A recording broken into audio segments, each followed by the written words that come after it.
April 2002. Arnold Schwarzenegger begins filming T3 Rise of the Machines, the latest installment of Terminator, one of the most successful film franchises of all time. At 55, Arnold is one of the highest paid stars in Hollywood, but his influence on the movies goes beyond the numbers. He certainly changed the face of the action hero. Each generation comes along and adds a little more to it. Smith, Wesson, and me. Nowadays, people are expecting their heroes to be bigger than life. But Arnold's also brought bigger than life to real life. We're gonna go and pump it up. Let's do some push-ups. Watch the governor doing push-ups here. Very good. You're doing very well. His place is secure as being the father of the new wave of pumpology. His face has appeared on thousands of magazines published in hundreds of languages worldwide. By sheer force of personality, he brought muscles into the mainstream. He kind of made it almost glamorous in a sense. And what's interesting is the culture then changed. Arnold was the icon. He was the guy who went first.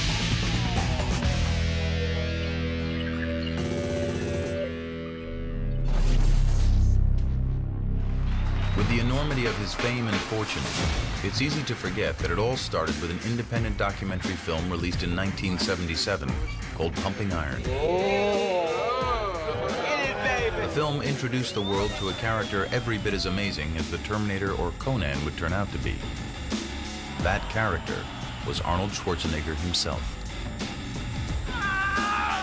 What we were doing is making a story out of bodybuilding, and we had the priceless opportunity of being able to craft a subculture and to really define what it was.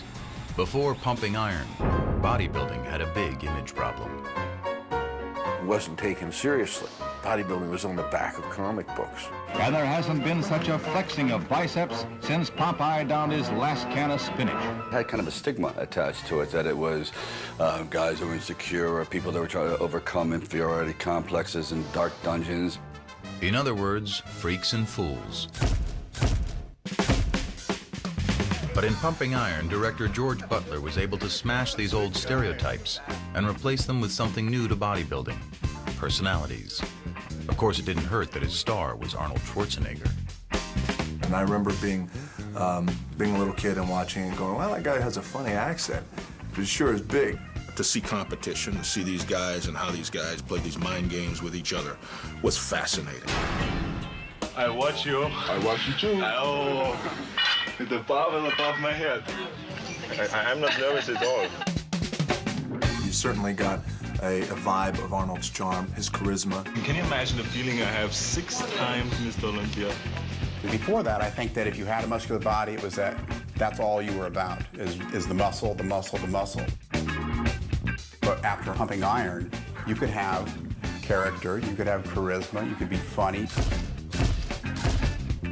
If boxing had Ali, bodybuilding was going to have Arnold. He was controversial. The pump. It's as satisfying to me as having sex with a woman and coming. He was charming. How about that, huh? Can you do that?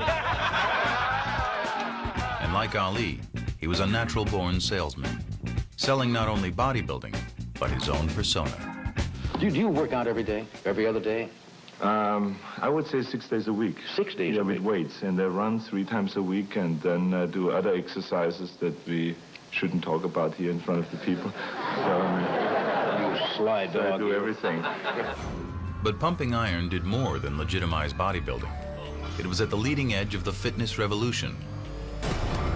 By the late 70s and early 80s, Americans, inspired at least in part by the muscularity they saw in Pumping Iron, were joining the bodybuilders at the gym.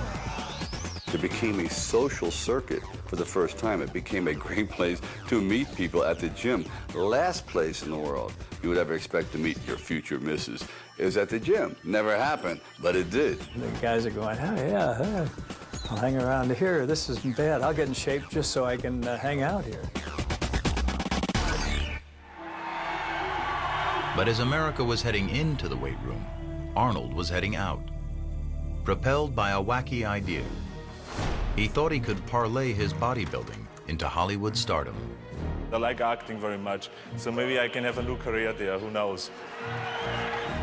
It was a long shot. The bulging physique that had served him so well in competition had nothing to do with the traditional Hollywood handsome. This is something else that I wanted, because I said, look, he's not going to be, you know, wearing briefs and flexing on The Tonight Show. And he said, I'm not asking him to do that. But the fact is that he is known for the fact that he's got the body that he's got. In the old days, the audience knew the hero was big and strong because the script said so. That's the man I'm after. I remember when I first started acting in the early 50s, not many actors worked out at all.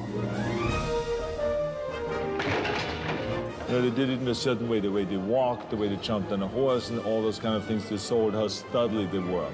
During the 50s and 60s, you could get away with murder. You'd say, okay, Superman had the muscle sewn on.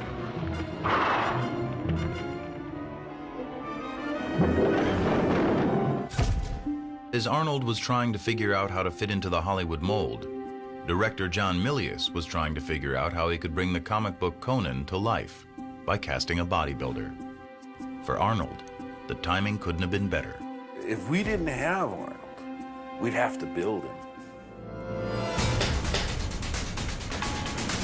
Suddenly, Arnold found himself the star of a big-budget Hollywood movie. But now, the muscles weren't enough. There were acting lessons, riding lessons, swordplay lessons, and diction lessons. 3,333 1/3 the fine wine it grows on the vine. Sure, he would have doubts about whether he could do things, but he always would have the doubt of somebody climbing a mountain that's halfway up. How are we going to get there? Now, we're going to get there by climbing up. Conan the Barbarian was a smash hit and put Hollywood on notice. Though you didn't have to be built like a bodybuilding champion, it was definitely time to get in shape.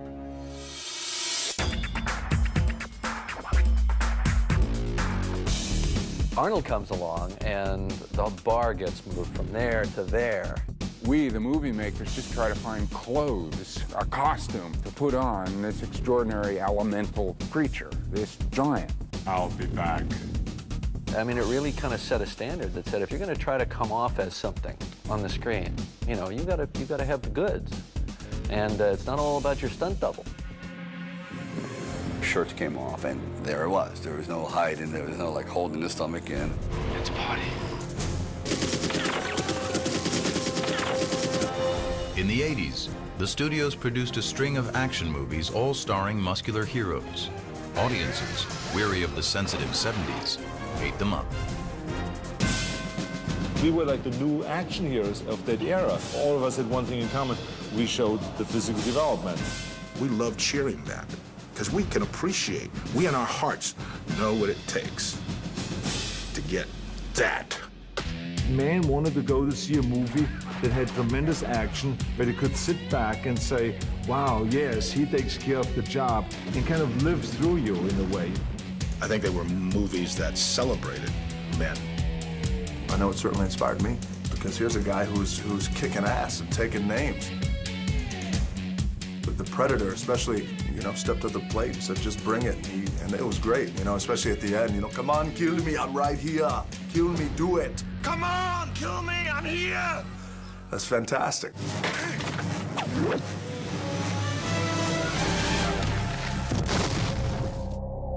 Now being strong and muscular was not only okay, it was celebrated. A new generation raised on action movies hit the weights in order to avoid being called girly men. Where's the bomb? You are! I think people were being swept away by the films subliminally, and then all of a sudden it just hit. Hey, Arnold, look at this! Yeah, how about this? Oh, you guys make me sick. This is what you have to do, like this. Suddenly, it seemed everybody was in shape. From a few darkened gyms in the early 70s, an entire multi-billion-dollar industry erupted. Normal, everyday people were signing up in droves to tighten, tone, shape, and sculpt at fitness palaces filled with gleaming chrome muscle-making machines. Bodybuilding and physicality became kind of like a hip thing. It's okay to be proud of your body. And even people who didn't necessarily want to be as big as Arnold Schwarzenegger, who didn't have any aspirations of becoming Mr. Olympia, but just had aspirations after seeing him about getting in the gym and saying, you know what, I just want to get in shape. And it's not only men pumping up. In movies, muscular female stars are now in on the action. In the fashion world, magazine ads sell pecs and abs as much as they do underwear. Rock icons have gone rock hard, hiring trainers to turn them lean and mean.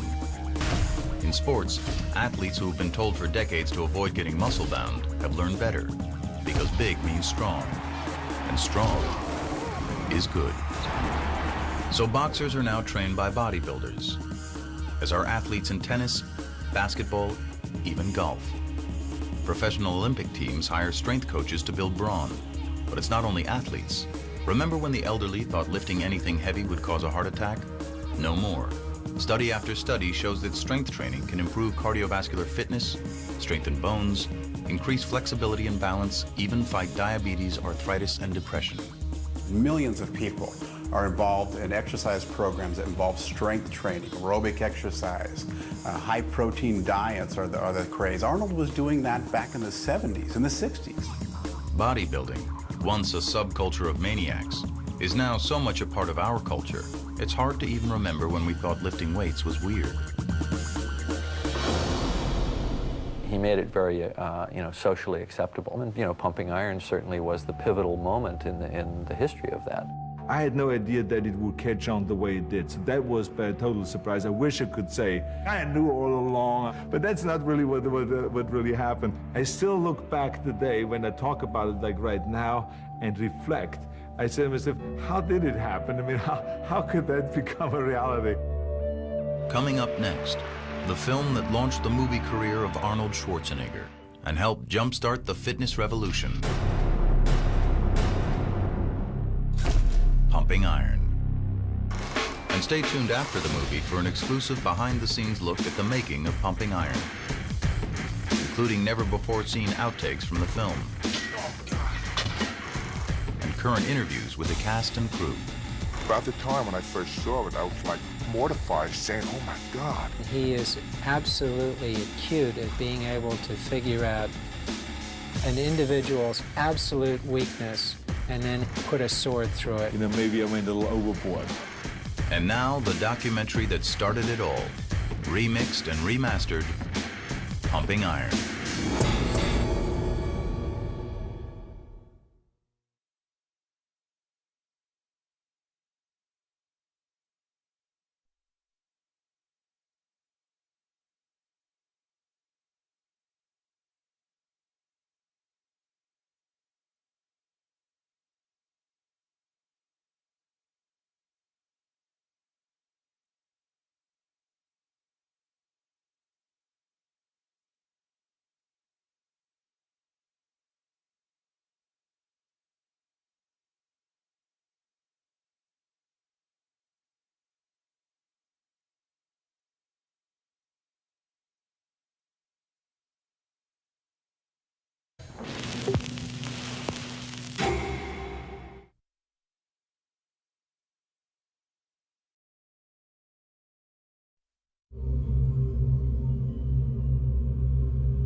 Long before the phrase pumping iron became part of our everyday fitness vocabulary, it was the title of a low-budget documentary that would defy the odds to become a cult classic. On the 25th anniversary of that film, Cinemax presents the story behind the making of Pumping Iron, the film that introduced the world to a charismatic 28-year-old bodybuilding champion known as Arnold. With never-before-seen outtakes from the film, the only thing that's left is Arnold's bullshit. as well as candid comments from the cast and crew, 25 years after the film was released. But at the time when I first saw it, I was like mortified, saying, oh my God. I went overboard many times. We were really struggling to get the movie made, and people were laughing at us. Cinemax presents a tale of sweat, muscle, ego, and glory in the golden age of bodybuilding. Raw Iron, the making of Pumping Iron.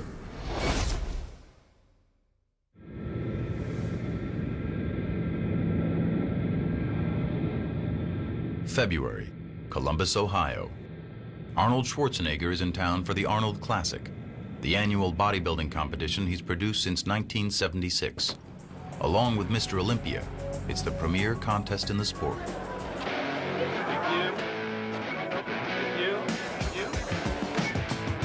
Bodybuilding has come a long way since Pumping Iron was released in 1977. The contestants are bigger than ever, and so is the stage show. The Arnold Classic is an extravaganza to rival any big-ticket rock concert. And bodybuilding's become big-ticket too. These days, more than 175,000 bodybuilders compete in 169 countries. Today, Schwarzenegger is here to hand out more than $400,000 in prizes. But he's also here to see some old friends who have gathered backstage. Many of the original bodybuilders from the Pumping Iron era. Bill Grant, Ed Corney, Mike Katz, Franco Columbu, and Lou Ferrigno. Hey, how are you? Good to see you. Terrific. There was camaraderie. We helped each other. We trained each other. We were a part of a family. Where's your son? Where's Michael? Right there. Michael, come over here. Good. Michael. How's it going? Okay, good to see you. 25 years ago, we saw in Pumping Iron, we saw the little Michael. He was 3 years old. And then he made you pose. Remember, he made you hit shots. Ooh, it's hard. Feel this muscle, how hard that is. Just everyone is so huge. What's going on here? I'm the... Still got it. 25 Can you years believe later. that? Pumping Iron. It changed my whole life. Are you going to give him all the wrong advice? It's not that hard for me to give him the wrong advices.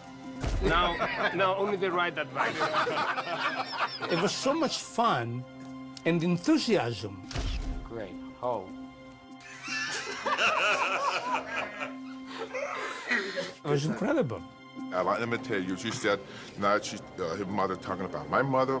He's talking about pumping up. He's talking about pumping up. He's talking about psyching me out. He couldn't shut me up then. He can't shut me up now. No, it's always the same. Nothing has changed. Whenever I think back on the Pumping Iron days in the 1975 when we did this movie, I definitely miss it.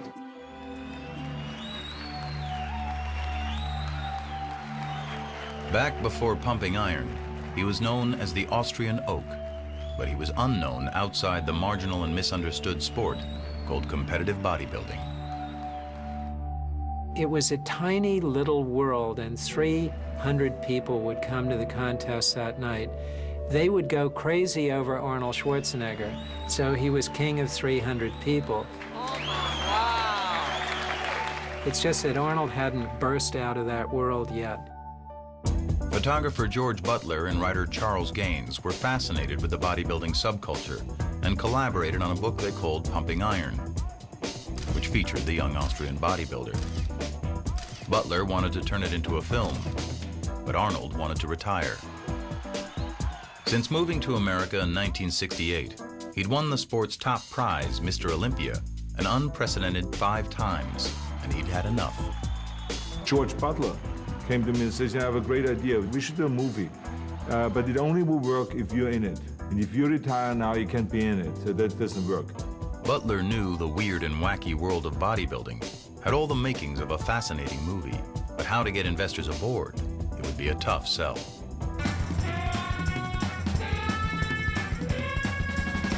It was, after all, the 70s, the height of the counterculture revolution. The last thing on anyone's mind was muscle men. It gave me a very formidable obstacle to overcome, which is to say, how do I make Arnold Schwarzenegger fashionable in the era in which the most celebrated model in the world was Twiggy? In the back of my mind, I knew that throughout history, there had always been at least one worldwide bodybuilder Sandow at the turn of the century was one of the highest paid entertainers in the world. Charles Atlas in the 20s and 30s. Steve Reeves in the 50s made a fortune in the movies. After convincing Arnold to compete for one more Mr. Olympia title, first-time director Butler jumped headfirst into filmmaking. Take it. You got the 8? 8. Head Slate. Just talk to these two guys here. The concept was simple. Shoot the intense training leading up to the Mr. Olympia, then shoot the competition itself. Just let the story unfold in front of the camera. He started by shooting a test film for investors. In this never-before-seen footage, the first frames ever shot for Pumping Iron, Arnold pumps up backstage for a posing exhibition.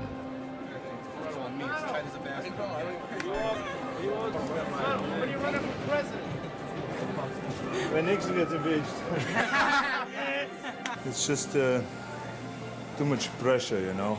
I mean, I'm competing now for 10 years, and after 10 years, I feel like it's enough, you know. You have to let other people have a chance, and just leave as a winner. Yeah. Suppose Louis beats you. He doesn't. There's no such thing. For years now, since 1970, I was like unbeatable. And there was no hope for anyone to come close. It just didn't exist because I knew once I have the title, there's no way anyone is going to take it. But if an Arnold win was inevitable, where was the drama? Where was the conflict? Every movie hero has to show his stuff by pushing up against an obstacle. Butler had to find it. I wanted to find a great antagonist for Arnold, and there was Louis Ferrigno in Brooklyn, New York, 6'8", 270, dark and foreboding. Muscle magazine publisher Joe Weider had already had his eye on Ferrigno. For Weider, the old story Arnold wins again was growing stale. But a Mr. Olympia showdown between Lou and Arnold, this was perfect. And exactly the kind of rivalry that sells magazines. He won the Mr. Universe contest in 1974 in Italy. Weider came back, I remember, like it was like a fresh breath of air. With a new champion on the horizon. Well, I had to stimulate them. You know, when I go into the gym and I saw him pick up 500 pounds, he says, "What do you think, Joe?" I said, "Oh, not bad. You can do better than that." He got mad. So he will create this whole thing, and you know, and I think it was really good because the fans loved all that, and that's exactly what I played up then in the movie Pumping Iron.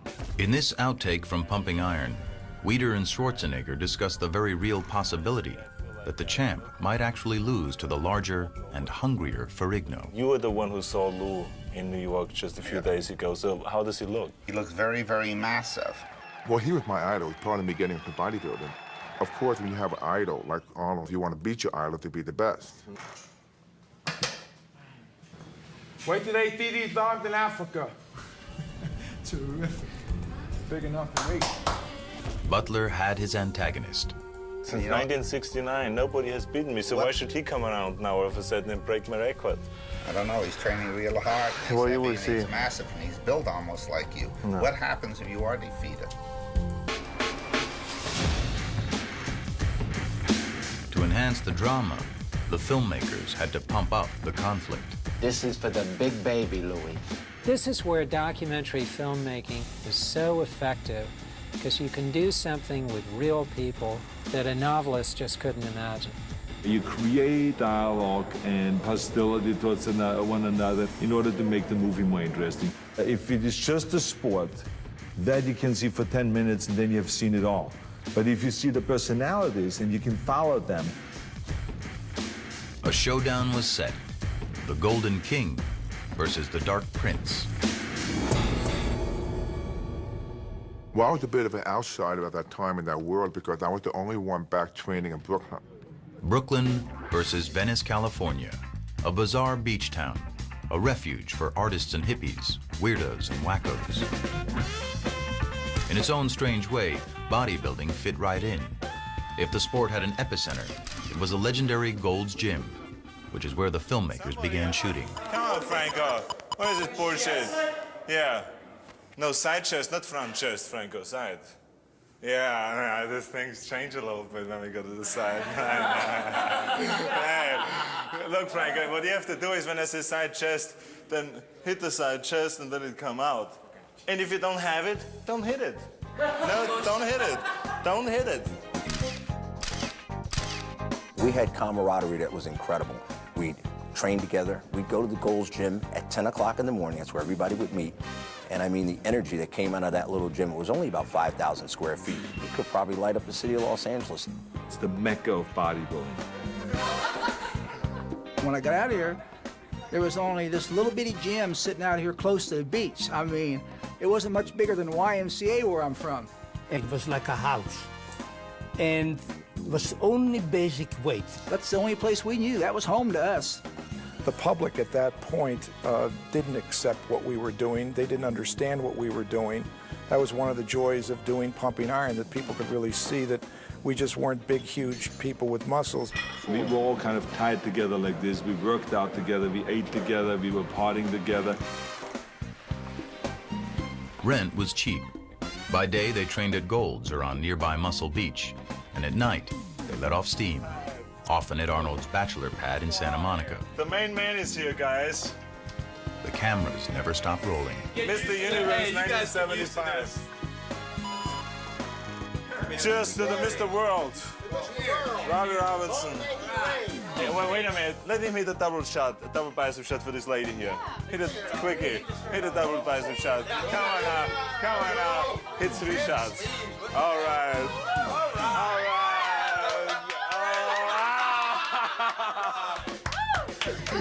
Okay, where's the champagne? Okay, the era from like 1970 to 1980 was probably the most fun I ever had in my life. So we had this unformed subject, and everyone was very eager to make something out of it. These fellows that did the film, Butler and Gaines, they had become part of our family. We trusted them. Day after day, shooting scene after scene, Butler and co-director Robert Fiore were looking for their movie, material that would make the cut. They found that even watching this huge crowd order their huge lunch turned into an event. We went to a restaurant where all the ordinary people were sitting, which we called the ordinary folks. And we were sitting there on the table and people were just looking over kind of like, who are these guys? Oh my God. Big steak, scrambled eggs. 6 eggs over here. The big steak, and I want a tuna omelet. And a tuna omelet? Yeah. Oh, look what he's eating. He's eating 3 hamburgers in one shot. Oh, God, well, who are there's these gladiators? I mean, they couldn't figure it out who we were, you know? And we loved that kind of a scene, you know, to shock people. The filmmakers often set up situations to see what would happen. So a lot of different chances were tried. They turned Schwarzenegger and Mike Katz loose in an amusement park. Hey, they made a statue of Mike. That is a good one, Mike.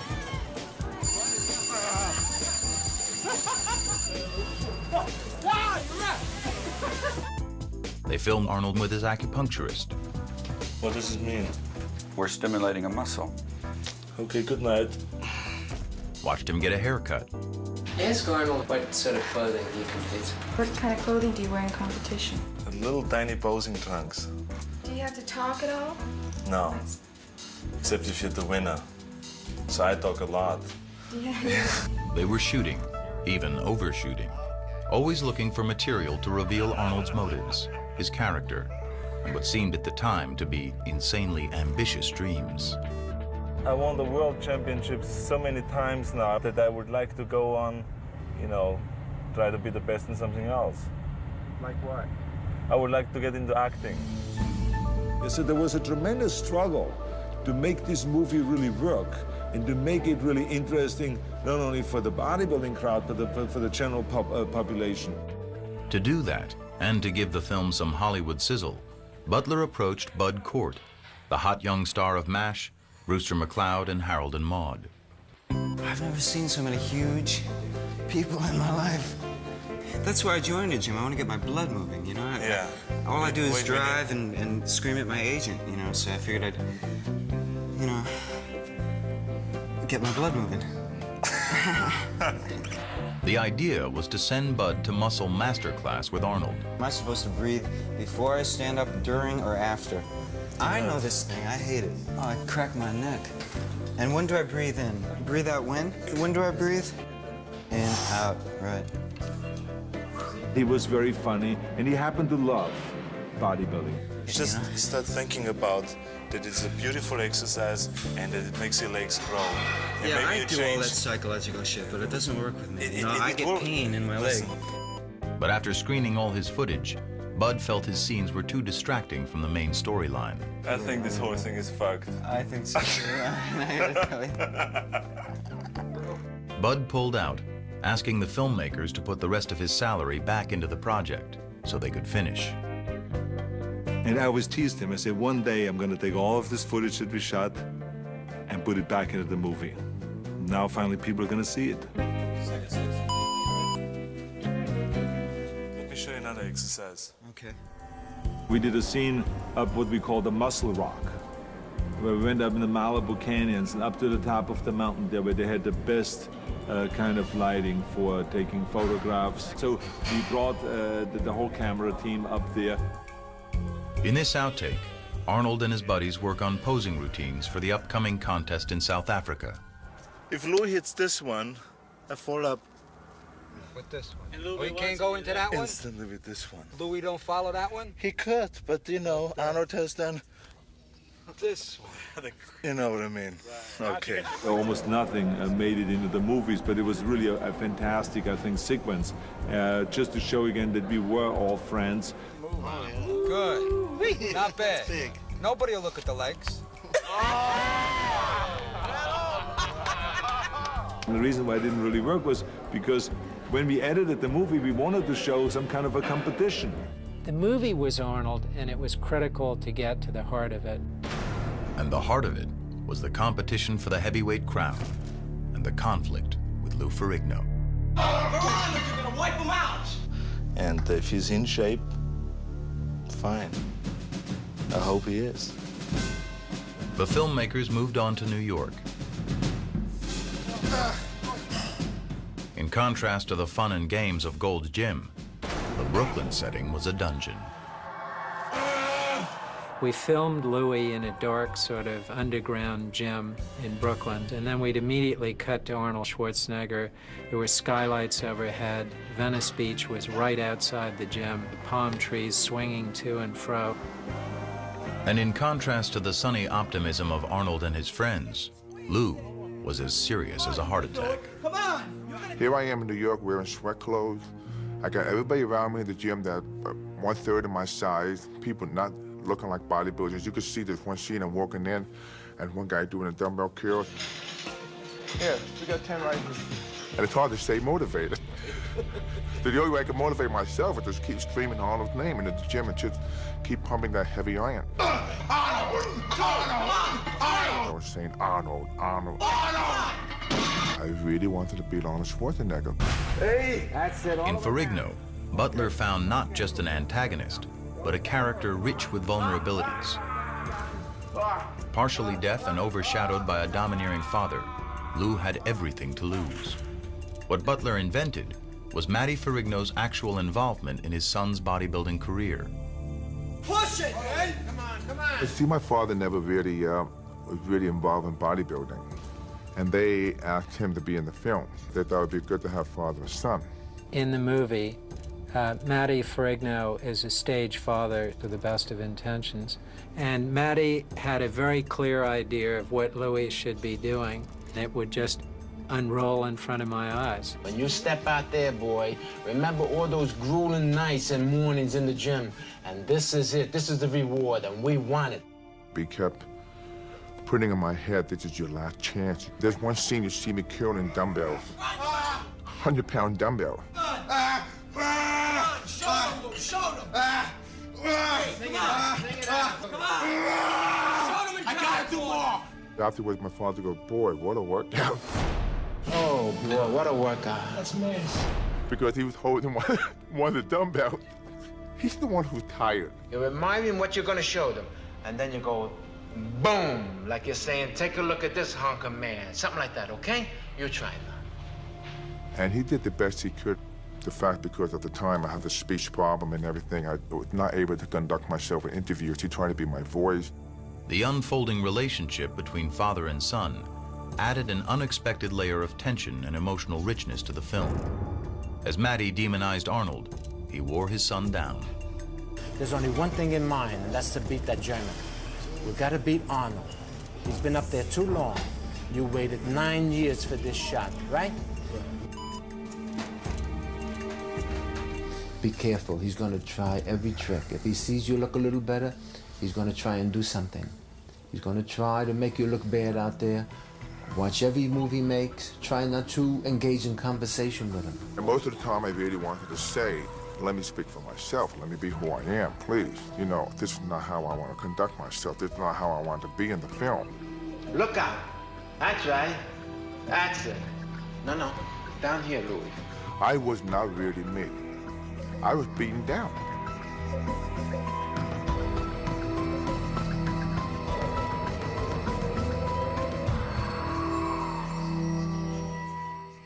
Pumping up, pumping iron.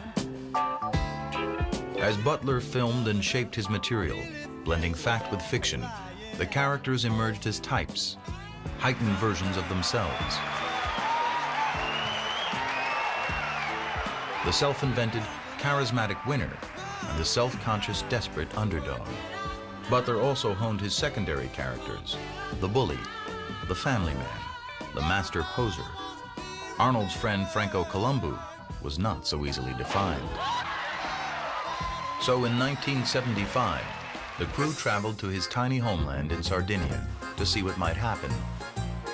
Not much did, except one of the more memorable moments of the film. My town is 2,000 people when they're all in town.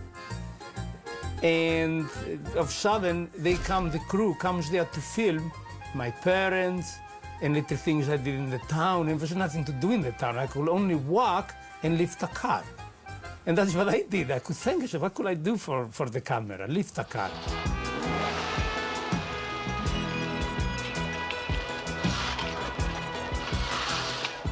My father was watching. Say, that's my son, he lifts cars, you know? Another memorable moment was the infamous T-shirt incident, when Ken Waller, in an attempt to fluster his opponent Mike Katz, hides his T-shirt. You see a blue T-shirt around? In reality, the filmmakers made it more than it was. The thing about my part of it, like, they have to have a good guy and a bad guy to make something to the movie. Hey, you know what I'm gonna do when I get to Africa? I'm gonna take Katz's shirt, I'm gonna hide it. I hid the T-shirt, yeah. We knew that Waller had taken Katz's T-shirt, and we did follow that up. You know, back then, that sort of was my nature in a way, but it was all in joking. I considered Mike a friend. A friend of yours, you really don't want to hurt their feelings. At that time, I didn't ever think it was going to come out and be a big deal on a movie screen. So you learn later. I would go to contests after that, and I'd get booed because of what was said in that movie. And then there was Schwarzenegger himself. While already supremely confident, he made it a point to pump up his persona while the cameras were rolling. I played the kind of Germanic machine that comes over from over there, like a machine, nothing will stop him. I have to cut my emotions off and be kind of cold. No emotions, no feelings. I want to be the best, and I'm perfectly willing to go through anything to be the best. Anything to psych out his opponents, trying to chip away at their confidence, laughing all the while. I'm not nervous at all. I tried anything and everything to sometimes look like, this evil guy. Franco is pretty smart, but Franco is a child. For me, it was like, I don't care. It was like, it doesn't matter what it says. When I'm on stage, I'm going to show that I'm the best. And I'm still convinced I was at least as good as Arnold on the stage that night of the Olympia, or maybe a little bit better. It doesn't matter if he wins or I win. To be honest with you, he was cocky. To be perfect. It's one of the hardest things to be, you know? He had a right to be. Of course you were competitive. Of course, when it came down to the pose-off, and when it came down to who brings the best body in on the day of the competition, yeah, I was the most competitive. But now, since I'm wiser and older, I've thought about many times if, like, you know, maybe I went a little overboard. But, you know, that's the way I did it then. That was my thinking process then, and, you know, you can't go back and change it. But sometimes I regret it. In an attempt to soften the edges around Arnold Schwarzenegger, Charles Gaines, the author of the Pumping Iron book, came around to draw Arnold out, get him to warm up emotionally, reveal vulnerability. It didn't work, and it never made the cut. Scared? Do you ever get scared? Sure, I get scared. Of what? What scares you? The unknown. He felt like he couldn't get through to me because here I was this kind of one-dimensional guy that was just like made of steel. Of course they want you to be wide open. They want to be able to do that you are soft, that you're able to cry, because it puts them in the same boat and they say, well, he's just one of us. Now, you know what I think you're doing now? I think you're bullshitting now. No. I do. I think you're What he really didn't realize was not that I was not vulnerable, but that I lived in denial. You know, my whole life. It's always like whenever I felt, you know, pain or anything like this, it was like I forgot about it. I dismissed it. For some reason, maybe it has to do with competition, you just clamp down that capacity on yourself. You carry it too far, what it winds up doing is just cutting you off from the possibility of having a really fundamental reciprocal human relationship with somebody else. So what? You don't care about that? No. And especially since I knew in bodybuilding and in competition, you have to kind of bury things temporarily. The way I dealt with it always is that right now I put it aside and then I deal with it later on, whenever that is, you know. Always on the front burner, though, was Arnold's ambition, which was on display in another sequence cut from the film. It's Arnold visiting with his idol, retired bodybuilding champ, Reg Park. Arnold was patterning his career after Park, who'd gone on to star in Hercules movies in the 60s. I think what perhaps happened to me about 15, 20 years ago is happening to you right now. I know, it's this incredible thing. The parallel is unbelievable. Yeah, it's like a repetition, Yeah. that's what it is. Yeah. And I think that's why I looked up to you so much right from the beginning. He was a kid wanting to emulate what I'd done, so it was a great compliment to me, and I took it in that sense. Yeah, I remember in particular this one dream, because I felt like I was dreaming for 8 hours, I mean the whole night. And it was just, it was like, you know, me being a king and staying on top of a mountain, and there was no room left for anybody else up there, okay, just for me. I mean, the whole thing was so much like, you know, a victory dream. The time had come. The Pumping Iron team had shot every scene they could to set up their characters at home. Now it was time to go where they were always headed, halfway around the world to the Mr. Olympia and Mr. Universe contest in Pretoria, South Africa. There'd be no more manipulated outcomes, no setting up scenes. The film crew would now be observers, not participants anymore. The competition was the real thing, and everyone would be playing to win. It was tremendous adventure in those days. You want to go to Africa to make a movie about Arnold Schwarzenegger competing in the first multiracial contest in South Africa, then let's go to South Africa and do it. I mean, we were doing this by the seat of our pants. A revolution in technology, much like today's digital camera revolution, allowed the crew to shoot with more mobile, handheld 16mm film cameras. With unprecedented access to the bodybuilders, the filmmakers set out to uncover the drama that was taking place behind the scenes. I think that the wonderful part about the film was that we didn't really feel, because of our comfort and trust in the people that did the film, that the cameras were even rolling. So I think you got that real honest, down-to-earth kind of emotions and feelings. Roger Walker, Australia. There's a moment in the film in which you can almost see me on stage taking the shoulders of Joan Churchill, the camera woman, and just turning the camera like this onto Mike Katz at the moment he lost. And then we just followed him downstairs. You know, as I look back on that, and I've seen it many times, I think most of us, many of us, will draw into ourselves and into our families in times of need. And I think ultimately, I just went back and wanted to know how my son was doing. Here's a head slate. We're going in to see cats. And I could, you know, usually I could say, look what I got, Michael, you know, and I put it around his neck, or I give him the trophy for his room. And now I'm away from him for 10 days. And I come home with nothing. You know, I'll tell you, no matter what happens to me in the sport, I always got them. And that's something great to come home to. It was a way that I could try to gather myself together with such a disappointment. It was at that point, it was a very, very big disappointment in my life. So I kind of gathered my strength from my family, yeah. When the Mr. Universe part of the competition was over, Waller had won. Next up, the main event, Mr. Olympia, with Arnold, Lou, and Franco all in the running. The film crews got into position.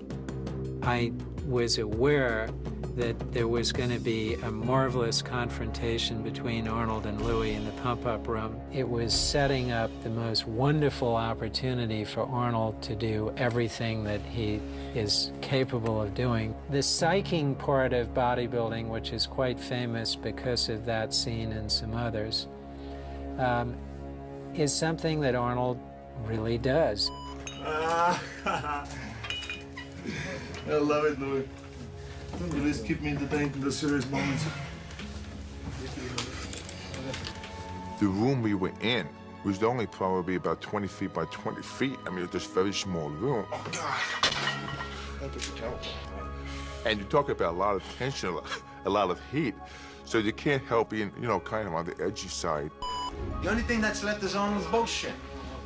That's why I'm up here, Arnold. See? I'm not wearing boots. Lou, what do you think your chances are today? I'm gonna lose all. You're the best. Thank you. You're welcome. Just wanted to have the insurance. Everything is under control here. Beautiful. You're gonna be king a long time, Arnold. You're gonna be king a long time. Thank you. More than 25 years later, Ferrigno recalls his feelings that night. I came out in the prejudging. I realized that I was not going to come second. There's a chance I'm going to come third. And I'm looking at the audience, I can see my father's face. I just, oh my God. It's like, because he was more disappointed than I was. Third place, Lou Ferrigno.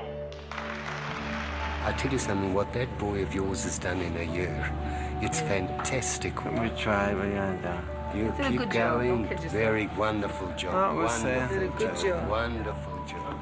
I knew that I was going to retire. And I would like to announce officially that I'm retiring from bodybuilding competition. That was my chance. But you know, history is history.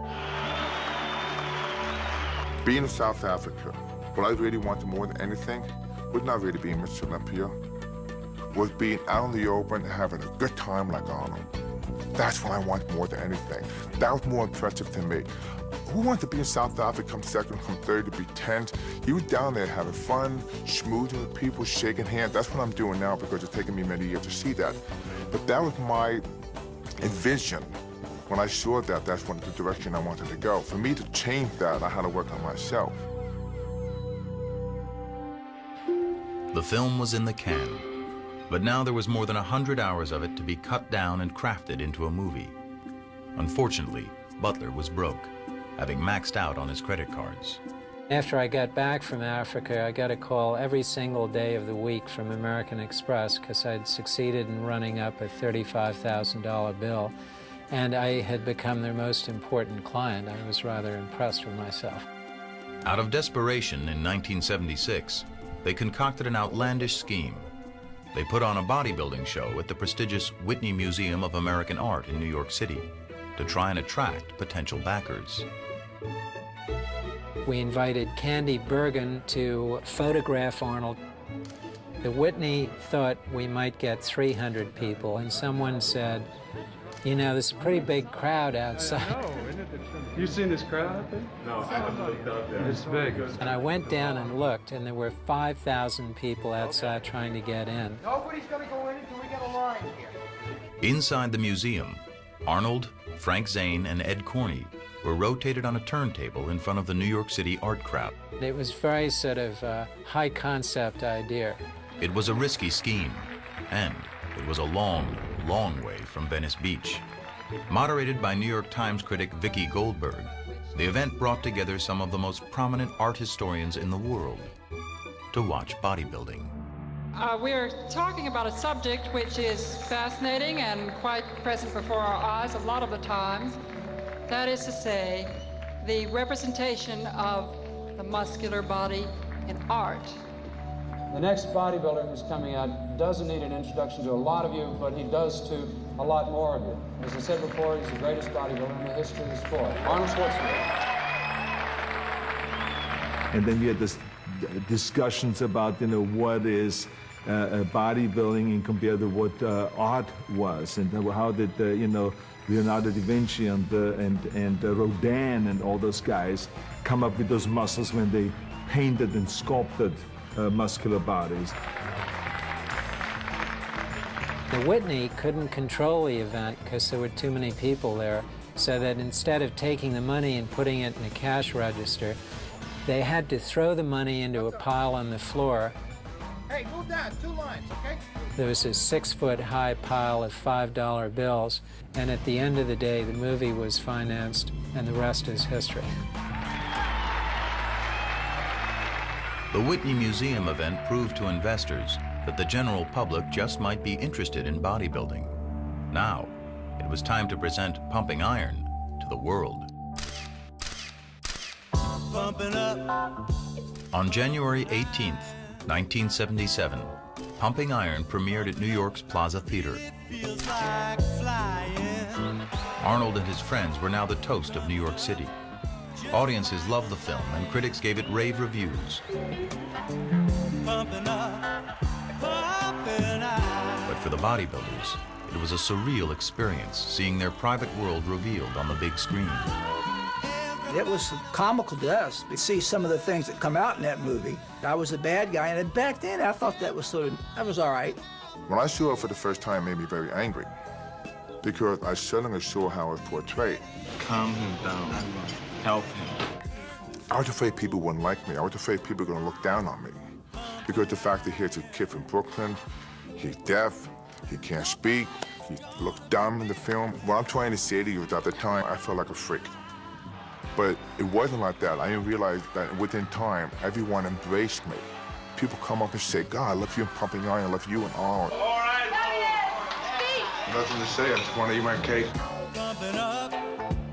It was so incredible to see the film on the big screen. And at the end of the film, when we were sitting in the bus going back and Arnold was joking with Lou, it was almost like breathing out, saying, now we can relax. In a way, it was naive. You know, it was a wonderful opportunity to just hang out together, train together, and be really part of a family that continues to be close and friendly to this day. We all stuck together and had fun doing it. There was a certain kind of a unity there and a certain kind of a camaraderie that was unlike anything else.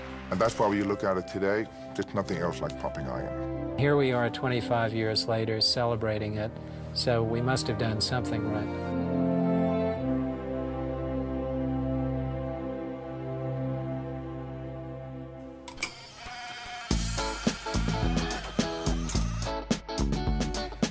So how you feel today, Laurie? I feel better. Today, Dr. Franco Columbu is a practicing chiropractor in Los Angeles. Narrowing of cervical 6, 7, and 8. He also produces and stars in low-budget films that he shoots in Sardinia. To this day, he and Arnold are best friends. Mike Katz is a judge for the International Federation of Bodybuilding and owns several world gyms in Connecticut where he trains up-and-coming bodybuilders. His son, Mike Jr., and his wife recently had a baby. Mike Katz is a grandfather. Ken Waller lives in Los Angeles. He has seen Gold's, the tiny seaside gym he once managed, evolve into a worldwide enterprise. What you doing, big guy? You show up. His focus now is on raising his son. Let's go talk about winning that medal, huh? As a sales manager at Extreme Activewear, the company that prints Gold's merchandise, he now has all the t-shirts he can get his hands on. Joe Weider and his brother Ben continued promoting bodybuilding through their publishing empire and through the IFBB. What was once a subculture is now a multi-million-dollar business. Ed Corney works in the fitness industry. He's had some health problems recently, but promises that even from a wheelchair, he can still outpose anyone from the old days. George Butler went on to direct Pumping Iron 2, The Women. He recently directed 2 documentaries on the life of Antarctic explorer Ernest Shackleton. The films have earned rave reviews. Lou Ferrigno went on to a career in film and television, most notably starring as the Incredible Hulk. He's also a trainer to Hollywood stars and one of the most famous names in the health and fitness industry. No way to eat my cake. Remember that line? Matty Ferrigno retired to Florida and says he's very proud of his son. As for Arnold Schwarzenegger, he went on to make a few bucks in the movie business.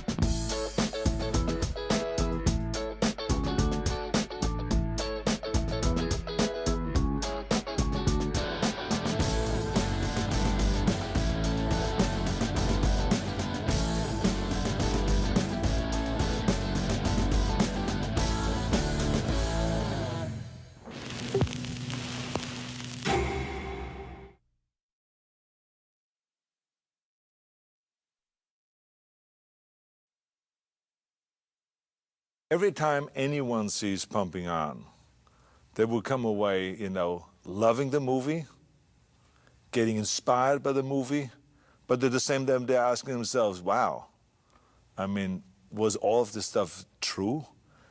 I mean, was it really, did Arnold really psych out Lou Ferrigno? Did he really not go home to his father's funeral because it was just shortly before a competition? And was he really that cold that he said, well, forget that, he's dead already. I'm not going to bother with that. I'm going to just focus in on my competition. Is that true? I saw him hanging there afterwards, a celebration party after the Mr. Olympia, smoking a joint. Did he really smoke a joint? And did he, in fact, inhale? Is that true? Was it true that they stole Mike Katz's T-shirt? Was really the psyching out that he was doing on Lou Ferrigno, was that true? So they're walking out with a lot of questions.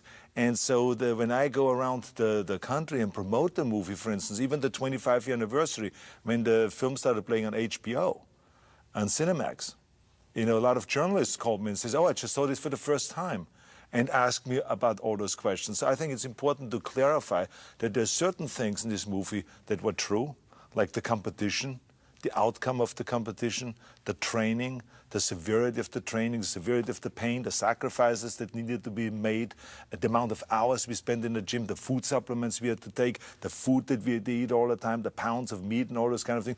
All of that is true. But there were certain things that are not true. And that's why we never call it a documentary, we call it always a docudrama, because certain things were created in order to make it more interesting, because it was very clear to us that the only way we could raise the money for the movie, for our Pumping Iron, was by making it more dramatic. All the investors always said, look, the training is terrific, what they are doing is terrific and all this, but how much can we look at this footage of them doing squats and chin-ups and sit-ups and all this? It's boring. Even though exciting to them, but it's boring to us to watch. So therefore, let's create some drama, some conflict. Let's create a villain. Let's create a hero. Let's create the guy that has the psychological power over people. Let's create the guy, the guys that fall for it and they wipe out because of it. Let's have guys putting tricks on each other in the gym when they're training, when they're 500 pounds on the back. What can they do to each other? Those are the kind of things I like to see. This is what the investors said. So we started creating those kind of moments as we went along. And we had 100 hours of footage that we created during the whole shooting of Pumping Iron, and then edited it down to around 85 or 90 minutes. And so there we could take things in such a way that makes it then appear like I was psyching him out. I watch you. I watch you too. Oh, with the barbell above my head. I adopted as time went on, and I saw that Lou Ferrigno could not be what was in the original intention, to make him the villain, the big guy that weighs 280 pounds, that trains secretly in a dark room in New York and works himself up to this machine, to this Hulk, and then comes to South Africa and beats the little Schwarzenegger, wipes him off the stage. That really didn't happen. They thought it would happen, or that it could happen. But then they found out that he's actually a very vulnerable guy, that he has a hearing problem, that he needs his father's assistance a lot of times, that he was a big guy, but he did not have the kind of a presence that would make him look like an evil guy that wants there to come and destroy me. So slowly we changed the whole thing and actually made him the victim, and made me the guy that pulls the tricks on him and that wipes out the competition year after year. And the more I got into that, the more I started playing that machine. And I said to myself, how can I sell the idea that I'm a machine that has no emotions, that doesn't care about any of my competitors, not even my best friend that was living with me at the time, Franco Colombo. I could care less about him. He, as I said in the movie, is just a child. And on the day of the competition, I will become his father. I say though, that was, the reality was I loved Franco and I helped him as much. Even if it meant that he would win the competition, I would help him all the way. He was my friend, but in order to sound cold, and to sound like calculated, and like a machine, I played out this role. And I played out the role that what I would do with Lou Ferrigno. We created the things that I would psych him out. I created a scene just before the prejudging where I sat down with his father, with his mother, and with Lou Ferrigno. We all sat down. And there I was to this whole big psych-out job, telling him that I already called my mother. And she congratulated me. I told her I won 6 times Mr. Olympia. I said, she congratulated me. I said, you see, because I'm going to win later on, no matter what. And the reality of it is that, you know, I loved Lou. And there was no reason to do a psych-out job on him, because I felt 100% that I'm going to win the competition, because he was just not there on this level yet of competing.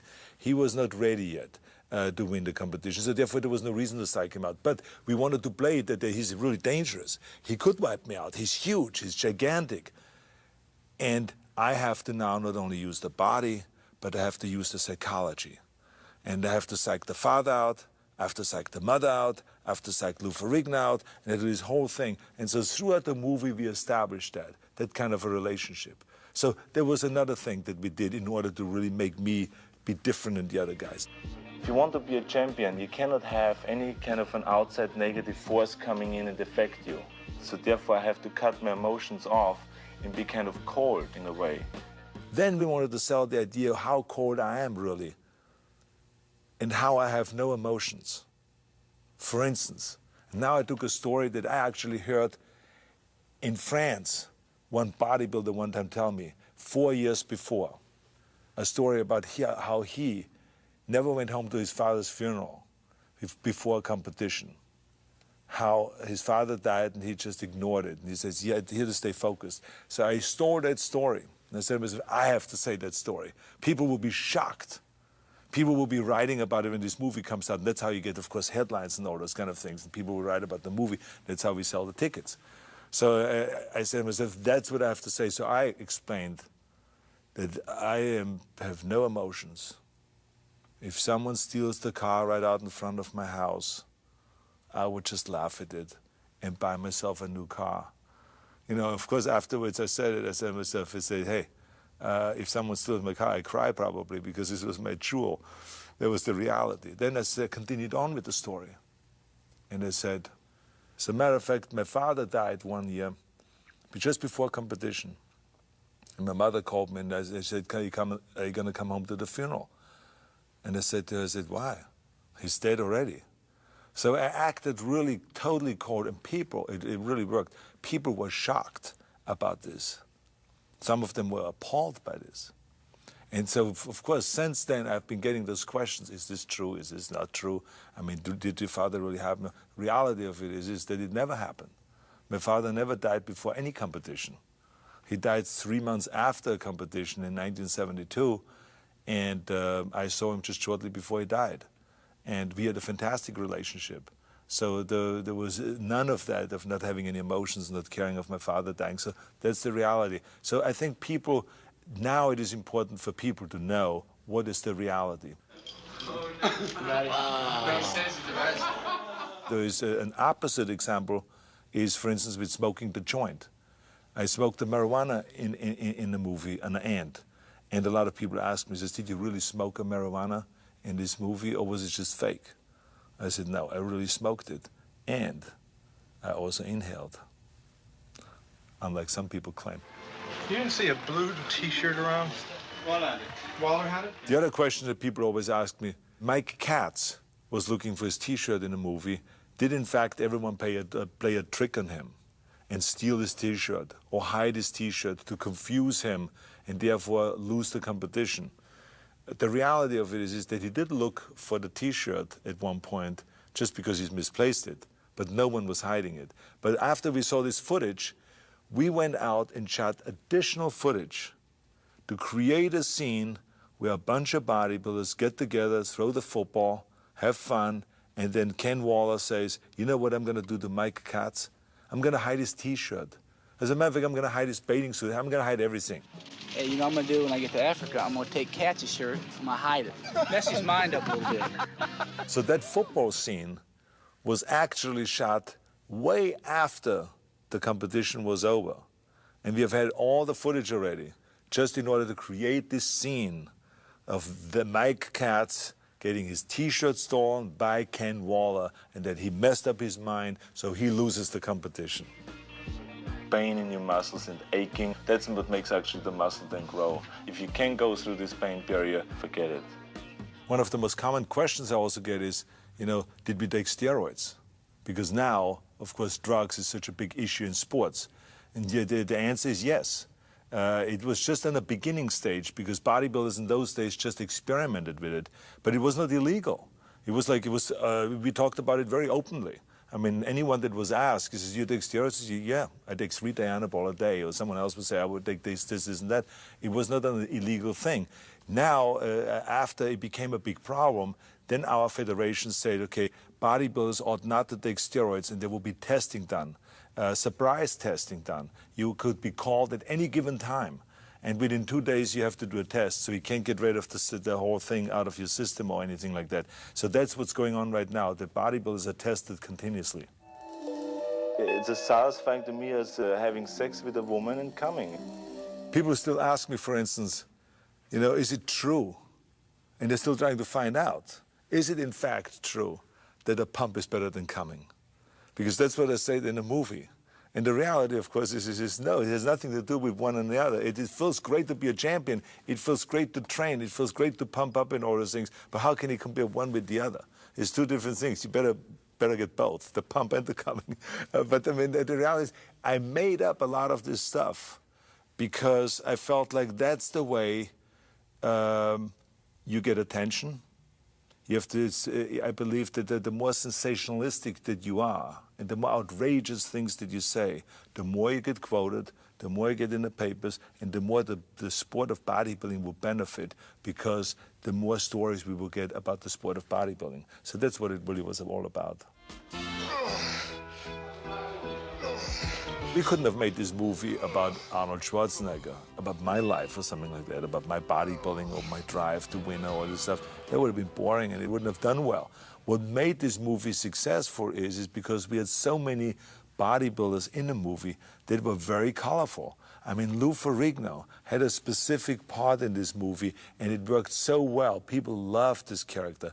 Ed Corney, Franco Colombo, I mean, Ken Waller, Mike Katz, Serge Nubret. I mean, there were endless amount of guys that really brought the color and the dimensions to the film, and it made the relationships very interesting. Relationships that were, shown in the movie. A lot of it was true, and some of it was created and made up. But the reality of it is the movie has a lot of real stuff in there. I mean, the real competition, real training, real agony, real defeat, all of those kind of things it has in there. One and only Arnold Schwarzenegger. Many people come up to me and say how they were inspired by Pumping Iron. First I heard it about the book, then even 10 times more when the movie came out. They were inspired to train, it changed their lives. They tell you the most unbelievable stories of what impact it had, how it created in them the will to succeed in life and to do something with themselves, if it is in bodybuilding or in other sports or in business. It is amazing the impact the movie had. So I hope that this movie, when people watch this DVD, has the same impact on them as it had on many hundreds of thousands or maybe millions of people around the world, which is they walk away and get inspired and jump into the weight room and lift the weights to find out if it's really true what I said. Is a pump better than coming? It's not, trust me.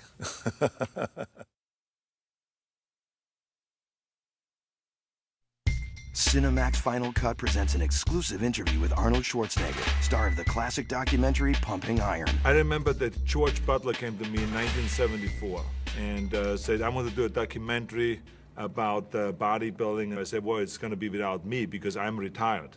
And then he said, well, I absolutely need you to stay in competition and to compete one more year in order for us to make this documentary. So I competed one more year.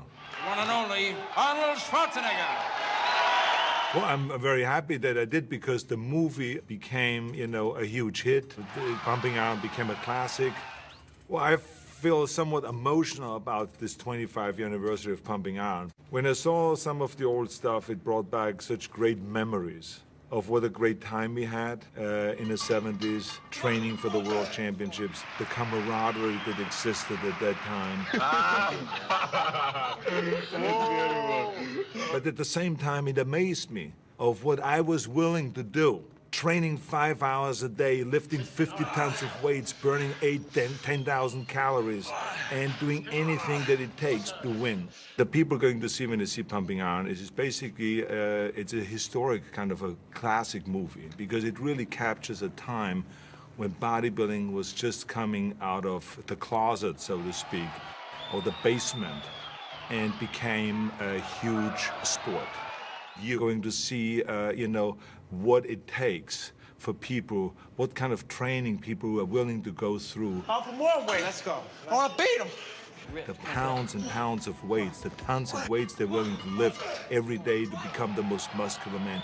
Anyone and everyone will get something out of this film because it's a film that is really fascinating, and it is about people rather than just about a sport. It's about people. Don't miss Arnold Schwarzenegger and the 25th anniversary special edition of Pumping Iron.